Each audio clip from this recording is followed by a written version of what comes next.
my name is Rashida Stevenson, and I'd like to talk to you today about pressure ulcer development and prevention.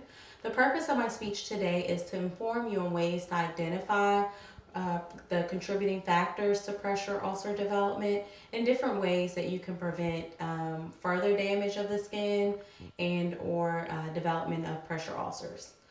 Pressure ulcers are a very serious concern in healthcare today.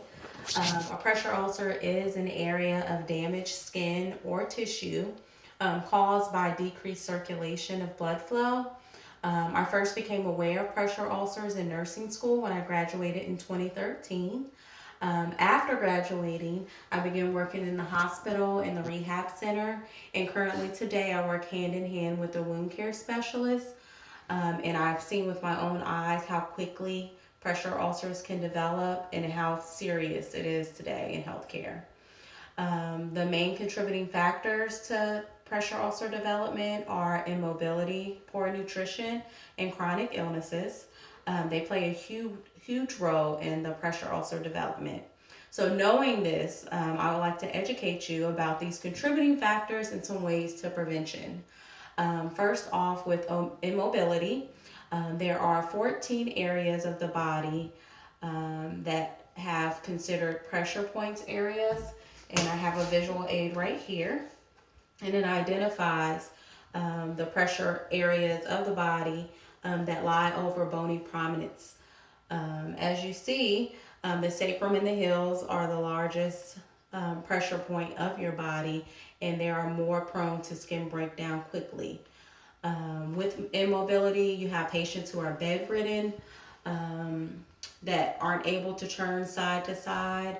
And then you have patients that are in a wheelchair who constantly sit on their sacrum, and that pressure causes skin breakdown. Some ways to prevention with immobility. You want to turn and reposition patients at least every 2 hours. Make sure that they're getting out of bed. And we also have devices through Hillrom, which is a company that makes pressure relieving devices. They have air mattresses, pressure relieving boots, and they have shown significant decrease in the development of pressure ulcers. Another key factor is poor nutrition. A lot of patients who have a loss of appetite that can contribute to the development of pressure ulcers also. Poor appetite actually decreases wound healing and making the skin more prone to skin breakdown. So some prevention methods dealing with poor nutrition, surrounding your patients with their favorite foods, exercising helps stimulate appetite. A lot of doctors will even recommend medications such as Remeron, which is used for depression, and it also helps stimulate appetite. Also, you want to increase your protein, your zinc, vitamin C is used a lot with wound healing, and you'll find a lot of dietitians, they will prescribe supplements that will help a patient who is at risk for skin breakdown or who has poor nutrition. Last but not least, chronic illnesses such as diabetic neuropathy plays a huge role in the ability to feel the pressure on the body because of the decreased sensation that is involved with diabetic neuropathy. So that makes the patient more at risk for skin breakdown because they're unable to sense the discomfort due to that chronic illness. Another chronic illness is stroke patients who have one side that's affected from the stroke. It's like pretty much dead body weight. So they're unable to feel the sensation also on that side of the body. Another chronic illness that a lot of people don't think about is dementia.